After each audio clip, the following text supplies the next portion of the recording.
Hello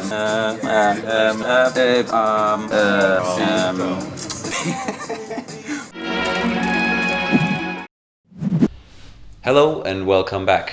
I'm Manu, and in the beginning of September this year, I realized that I still had 2 months of summer vacation with nothing to do. It's a rare opportunity to have so much free time, so I decided to do something special with it instead of just sitting around here in Berlin. I had heard lots of good stories about Portugal and its surf, and so I decided to go to Portugal with the goal of improving my surfing, exploring Portugal as a country, and while I was at it, I wanted to learn as much Portuguese as I could.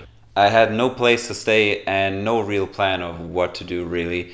I just thought, in the worst case, I would just fly back when my money's gone. But I actually stayed those 2 months. Now I'm going to show you how much Portuguese I could actually learn.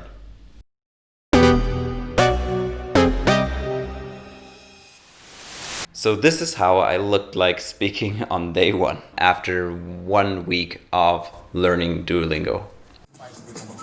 Ok. Olá, Johnny. Tudo bem? Tudo bem? Como tudo estás? Bem. Tudo bem. Estás bem? Estou bem. Estou bem. Estou um pouco nervoso.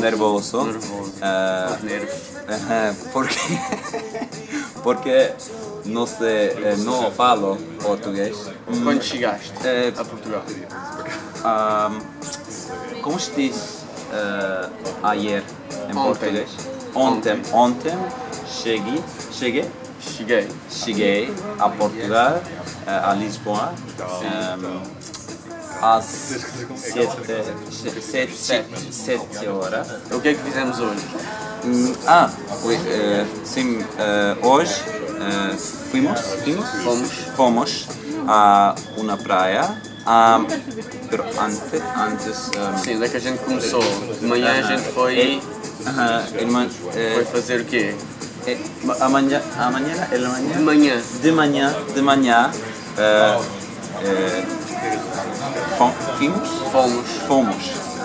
Fomos calisthenics, fomos um pouco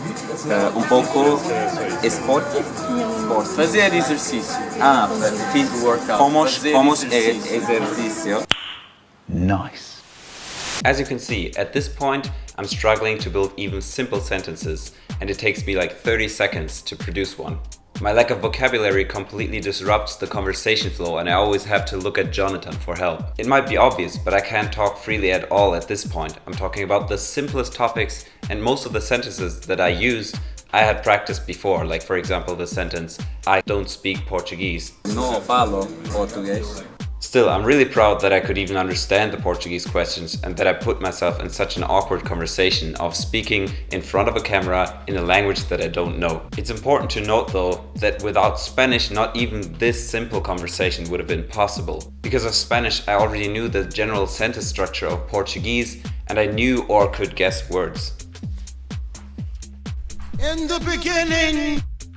On that first day and the rest of the first week, I felt really insecure about speaking because Portuguese people just speak so fast. I was like, Hola, o meu nome é Manuel. They were like, Ain't nobody bustin' like a nigga with a gun up in the middle with a West. I be the killer with a tech and I'm a villain with a vest. I got a feeling with effects, then I get it out the way. I agree, sir. Seriously, that's how it felt. My biggest problem though was that the friend that I stayed with in the first week preferred to speak with me in English, so I had almost no speaking practice. I tried my best learning by myself with apps like Duolingo, Anki, and Drops, with YouTube, and with a grammar book that I had bought before. I also asked lots of random questions like a toddler. Como se diz tree in Portuguese? Como se diz fuck off? Como se diz I have to take a shit? Como se diz do you have a boyfriend? On week 2, I moved in with Fabio, a wonderful Brazilian friend that I had met over couchsurfing. Fabio was a great teacher, patient and empathetic, but his best teaching quality was that he was shy speaking English, so we started speaking more and more Portuguese until I spoke around 2 to 4 hours a day. That was also when I decided to learn Brazilian Portuguese. I was living with a Brazilian now, I liked the sound of the dialect better anyway, and in comparison to Portuguese from Portugal, I actually understood shit. Over the next weeks I was still challenged by pronunciation and irregular verbs, and I still spoke Portuñol.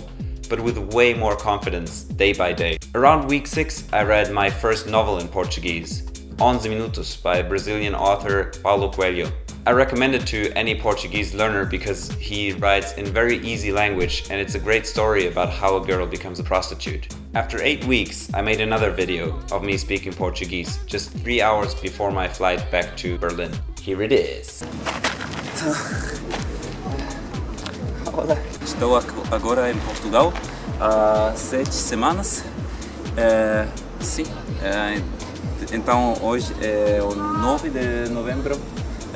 Eu cheguei o 14 de setembro e agora esse vídeo é só para comparar o meu português de quando chegar e agora sim, acho que sim há uma diferença bastante grande. Esse é o meu segundo professor, Jonathan, é o Fábio, então vou voltar à Alemanha. E vou voltar para aqui, provavelmente é o próximo ano, para surfar, para ter muitas pastéis de nata com meus amigos. Comer muito boa comida também. Então estou muito feliz de ter tenido esse tempo aqui com todos. Você já consegue ir direto para português? Sim, então já estou pensando direto em espanhol, em português.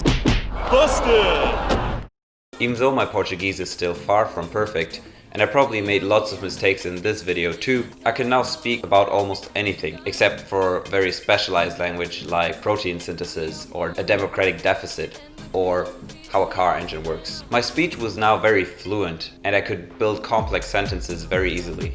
At this point, it would be no problem for me to meet new people, make friends, and have a deep conversation with them. I can also watch Portuguese movies as long as the subtitles are on. I'd also love to understand Portuguese people someday, far in the future. No, I think I could handle a one-on-one conversation right now, but it's still a challenge.